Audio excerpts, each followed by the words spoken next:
بقيت اسوق.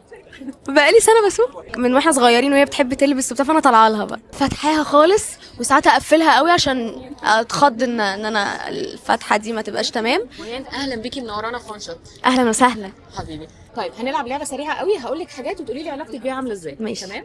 اول حاجه الاكل. علاقه حب وكره في ذات الوقت. يعني ساعات كده ببقى فاتحاها خالص، وساعات اقفلها قوي عشان اتخض ان انا الفتحه دي ما تبقاش تمام.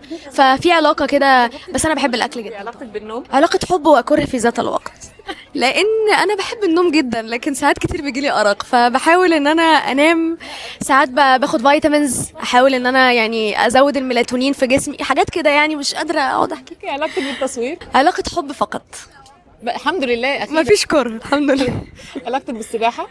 بحب السباحه جدا، دي اول رياضه اتعلمتها في حياتي واكتر رياضه بحبها. علاقتك بالموبايل. لا ماليش في ما بحبوش اليومين دول، غضبانه عليه شويه، سايباه شويه، راميه شويه انا. علاقتك بالسوشيال ميديا. انها المشكله الازليه عندي، مش عارفه اعمل ايه مع السوشيال ميديا، بس الناس اللي بتتابعني بحبهم. علاقتك مع السفر. لا بحب السفر جدا طبعا. علاقتك مع السواقه. كويسه. بقيت اسوق. بقالي سنه بسوق. دي حاجه جديده. قبلها ما كنتش بسوق، بس بقالي سنه بسوق. طب علاقتك مع الموضه الفاشن. بحب الفاشن. انا اصلا يعني من زمان، يعني مامتي اصلا هي من واحنا صغيرين وهي بتحب تلبس وبتاع، فانا طالعه لها بقى.